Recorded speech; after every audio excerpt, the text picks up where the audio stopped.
Live from Hazard, Kentucky, this is Jammin John's Wrestling News. Here's your news for Monday, September 17th, 2018.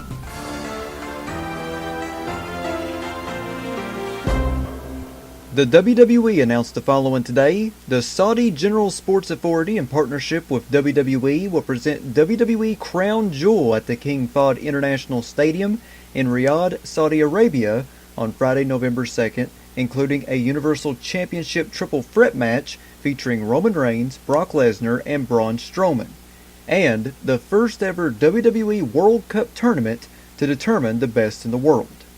General Sports Authority of Saudi Arabia Chairman His Excellency Turk Al-Sheikh, WWE Chairman and CEO Vince McMahon, and the Kingdom of Saudi Arabia invite the world to celebrate this signature event.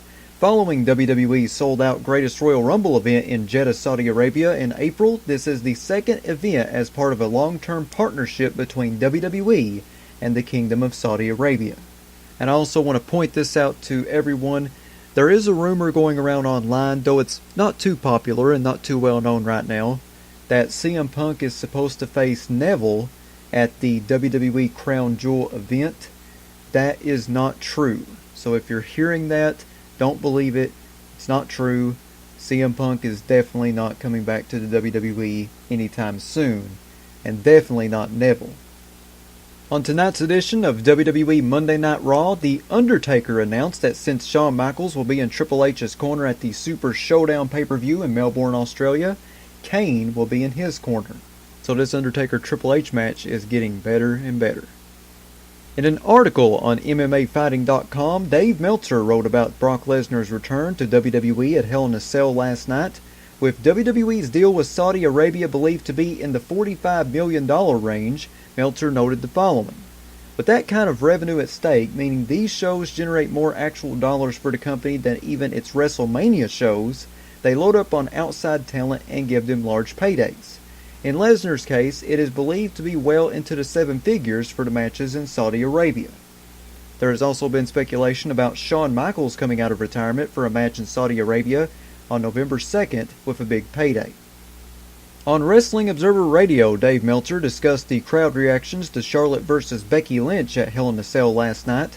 Here's what Meltzer said, courtesy of WrestlingNews.co. The idea of the match was to slowly turn Charlotte babyface. They knew that Becky Lynch was going to get cheered, and the idea was to slowly get it to where by the end Charlotte was the babyface, and then Becky Lynch screwed her and beat her to win the title. That was the plan. That's what it was supposed to be. Also, interesting note, the WWE attempted to confiscate I Boo the Woo signs, but there were so many of them printed out that they were still noticeable on television. Now I understand why they do stuff like that. It makes no sense to me. Fan pays the money for their ticket. They should have the right to write whatever they want to on a sign, unless it's a very controversial statement like, involving Chris Benoit or something like that, I can understand. But I Boo the Woo, come on. That's ridiculous.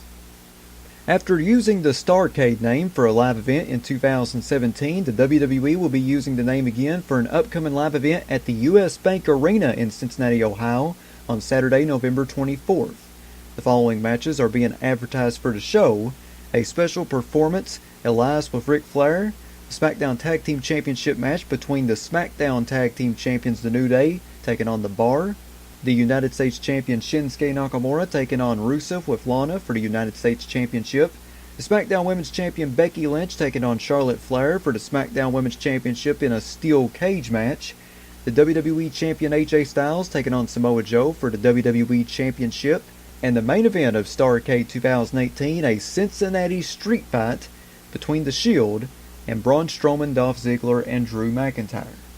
Sounds really awesome. I might just go to that because that's not too far away from where I live. And finally, here on Jammin John's Wrestling News, it is now time to announce the latest special subscriber poll. That poll being, what did you think of Hell in a Cell? Did you think it was awesome, good, bad, or monkey crap? You can go vote right now if you're a subscriber at patreon.com/JamminJohn. If you're not a subscriber, what are you doing with your life? Go subscribe to me at patreon.com/JamminJohn. I have free packages on there ranging from $3 to $7. Not a whole lot of money. I would really appreciate it if you supported me a little bit financially. Once again, that's patreon.com/JamminJohn. That is your news for Monday, September 17th, 2018. Check back here tomorrow for another Jammin John's Wrestling News Flash Briefing. Big shout out to everybody listening to this on YouTube. Subscribe to my YouTube channel if you haven't already. Stewie Family is the name. Follow me on Twitter at John Caldwell, JONCOLWELL. Follow me on Instagram, the Jammin John. If you'd like to sponsor Jammin John's Wrestling News or you're a wrestling promotion wanting to get your next big event out through the awesome power of Amazon Alexa, you can email me, jzcaldwell@gmail.com. That's JZCOLWELL@gmail.com. Big shout out to Ryan Hurdle and Tony Nelson for subscribing to my Patreon. Again, if you'd like to subscribe, you can go to patreon.com/JamminJohn. I have free packages on there ranging from free to $7. Not a whole lot of money. I would really appreciate it if you support me a little bit financially. Once again, that's patreon.com/JamminJohn.